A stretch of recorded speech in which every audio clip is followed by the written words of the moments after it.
Welcome to the Startup Grind.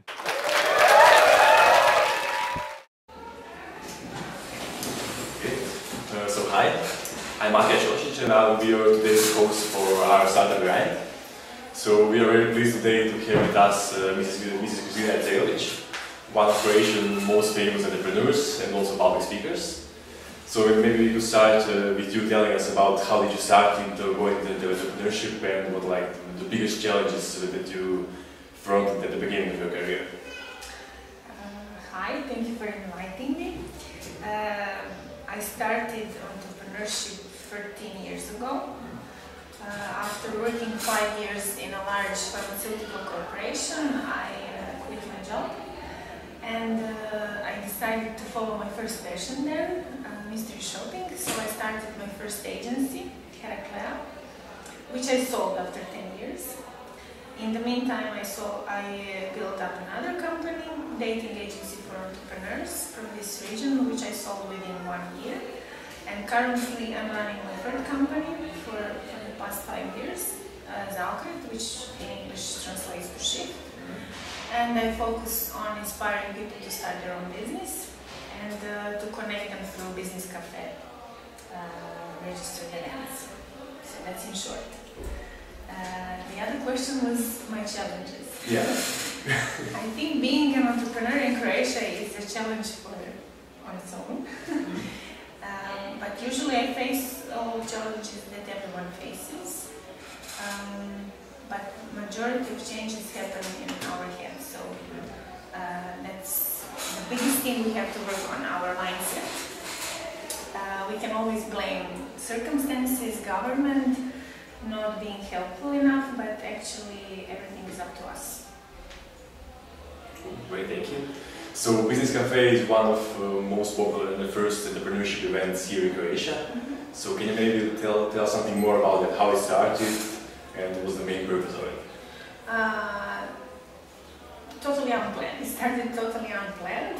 So people told me when I was running Ercegovic, people told me that I inspired them to have their own business. So I said, okay, so everything I knew, I developed a workshop under name Sam Svoj Gazda, meaning how to be your own boss.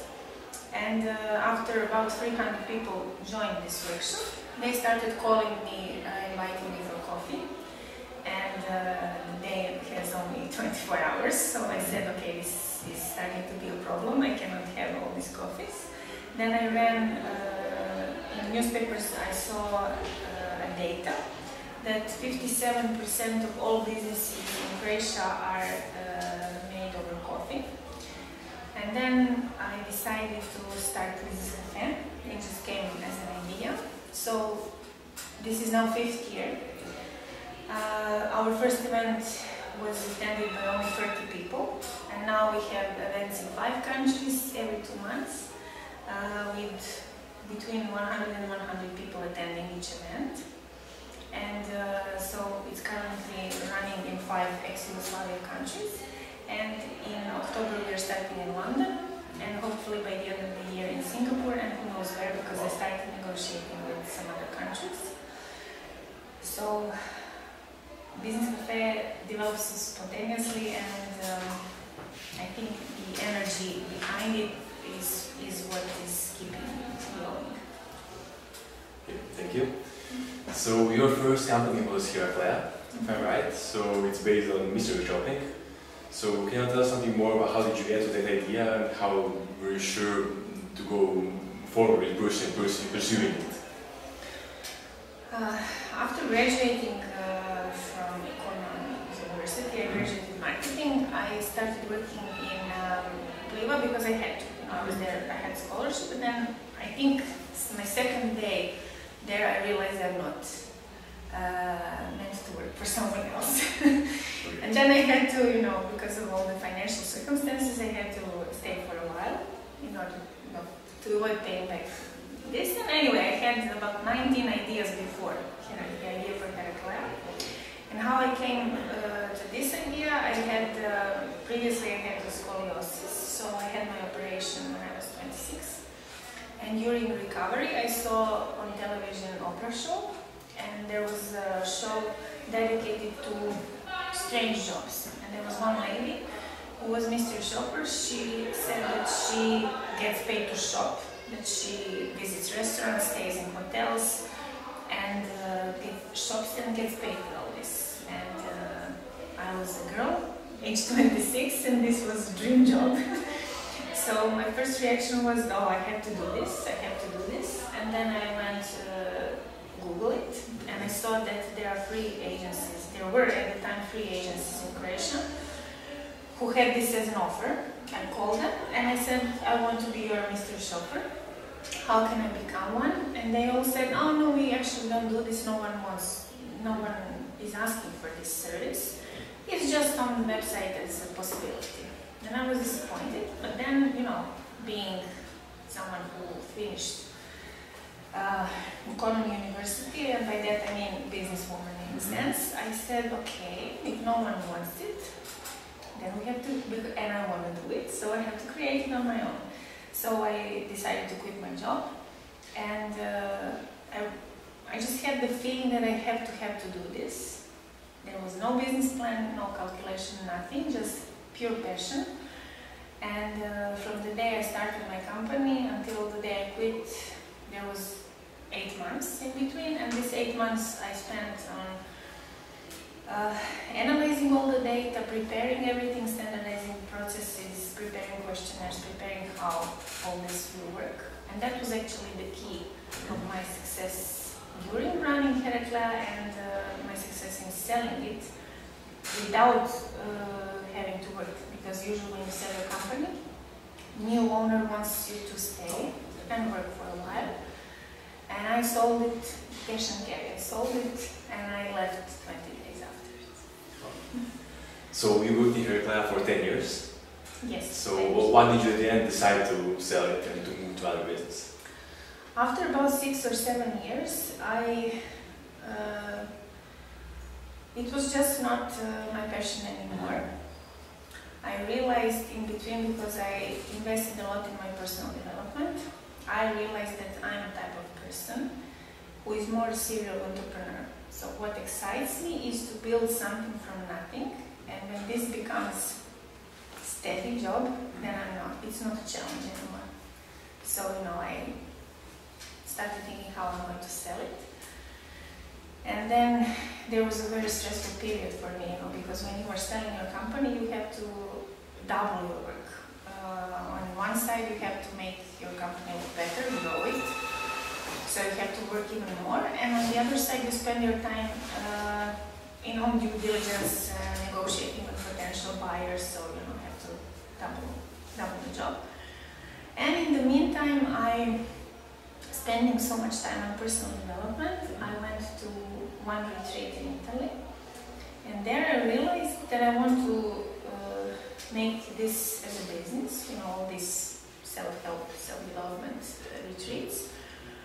And then actually with that idea out, my first company was started, but in the end I could not finance this. I wanted to make Change a Life Resort. Some private things happened to me in that period, so you know, I put this on side, and this workshop started, and then BusinessCaffe developed, and then nowadays I work a lot with people who want to start their own business. I'm usually a mentor on all these startup things and competitions. I was a mentor in our reality show, and actually, I really like working with people who want to make their own business, either inspiring them or moving them to another level. So, what would be like some of the greatest and biggest lessons that you learned in your first business that you could also give us an advice to other young entrepreneurs, or some mistakes that you made that now you realize that you could have avoided them? I made a lot of mistakes, but I don't call them mistakes. I call them learning experience. Because, you know, you can learn a lot from mentors, and I'm happy to have many of them, international ones also, but as one of our colleagues, Ercegovic, said, mentor is there for you to make free and not 10 mistakes. So, you know, You have to make your own mistakes because we learn by making mistakes. So looking back, I cannot say I have made any mistakes, but what I would do differently, first I would start even sooner. So maybe I will not work at all for someone else because that was a waste of time for me. And what I think my mistake was, and what I see talking to many entrepreneurs, we have to focus more on holistic success. So on one way we focus on business success, and then our health. We burn out, we lose our relationships, we don't spend enough time with our children. So real success is being successful in all these areas. Yes, so that is my, let's say, area of improvement.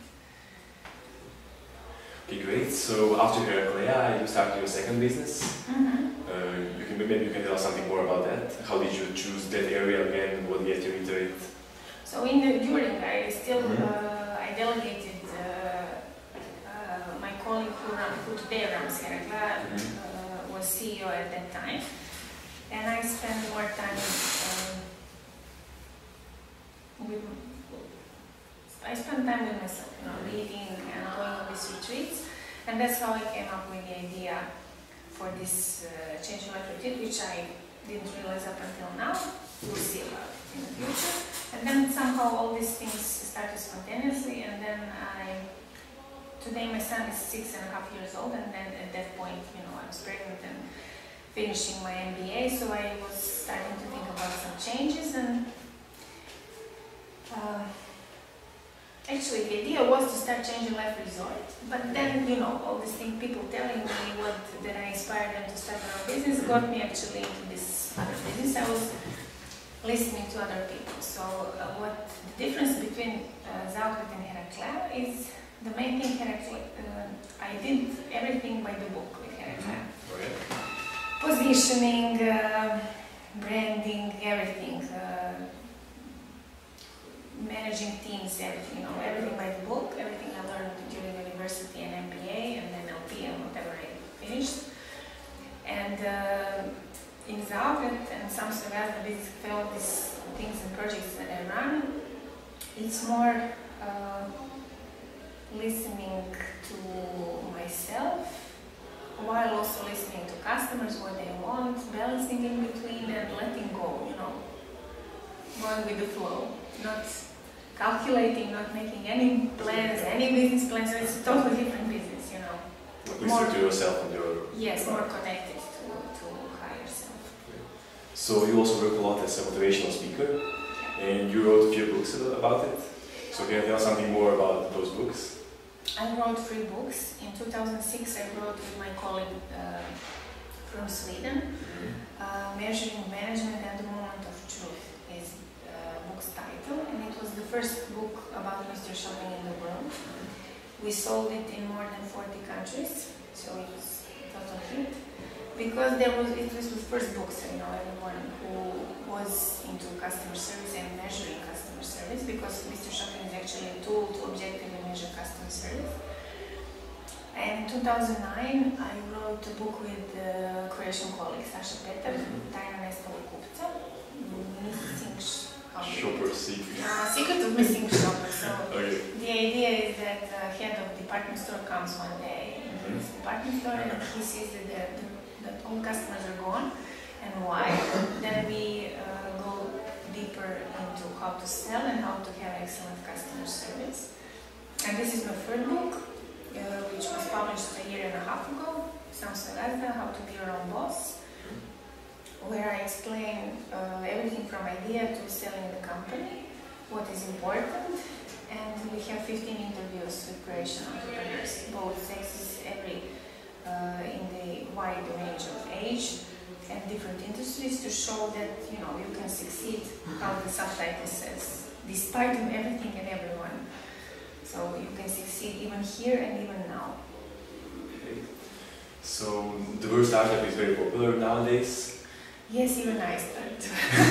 I'm starting to avoid it, because it's all over. Yeah. So how do you feel about the startup scene here in Croatia and also compared to, let's USA or the rest of the world? And do you consider like also your projects to be startups? Yeah, as I mentioned, you know, that's what is my challenge. I like to build something out of nothing.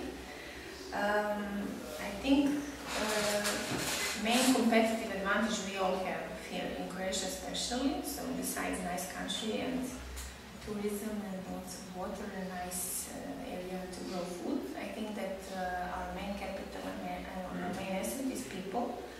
People are very well educated and are good workers, so I think Croatia can do a lot if we change our mindset. That's why I focus my work on mindset, because here our climate is more a victim climate. You know, everyone is complaining and focusing on what we don't have instead of taking 100% responsibility and focusing on what we can do. For example, I think we can really offer to the world a lot, and if we step back a little bit, we can see that we already offered a lot to the world. Tesla is ours. We invented ties, we invented pen. Marco Polo is from Croatia, so you know, we are sometimes not aware how much we already changed the world and how much we can do it still from Croatia. So you feel like our biggest enemy and stopping thing is actually our mentality here? We are our own worst enemy, and as I recently wrote on my blog, yes, I'm writing a blog, that's what we didn't mention, I wrote that the only thing that stands between us and what we want is what we say to ourselves. So the biggest thing in life, what really impacts our success, is what we believe in and how we communicate to ourselves. I was really a hard worker before. Now I'm still working a lot because, you know, that's the way entrepreneurs live. But I realized that the biggest impact on success is this thing, mindset, what we believe, how we see ourselves, and not, you know, one extra hour we put in work. So that's the biggest thing we can. If we change this, we can make a quantum leap. Yeah.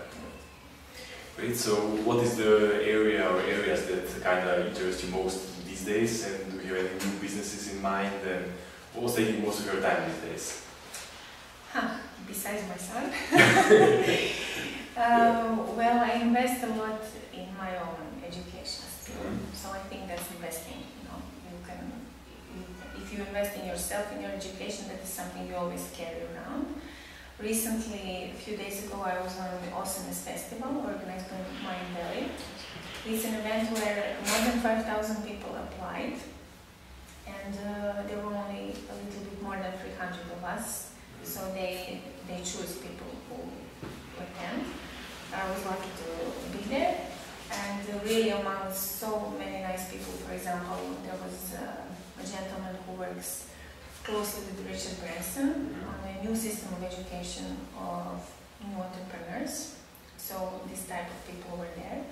Before that, I was on a conference in Serbia, opened by Israeli ambassador there, called Online New Energy.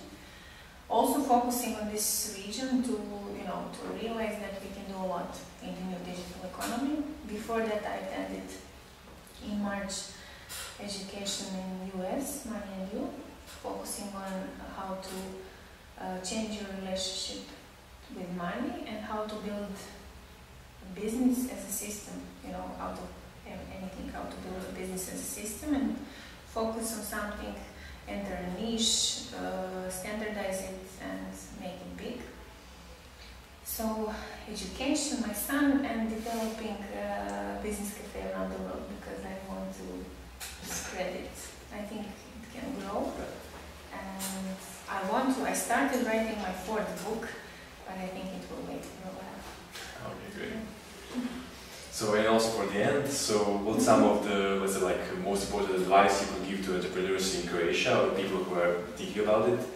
And what do you see as, let's say, advantage here in Croatia that we have compared to USA or some other parts of the world that we can use to as leverage here? Let me first say about what we have here. We have such a great quality of life. We are not aware. I like numbers in the sense that I read a lot of research. So one of the research showed that only 5% of people follow their passion. Only 10% of people do the job they love. And in this research on happiness, there was a data saying that we only need that, how to say this in English, that level of our income until $75,000 annually. So this is the amount, if we earn it, this influences our happiness. Above that, it doesn't. If you have 80 or more, you don't get happiness. So this is the amount I think is easy to earn here. And we have such a great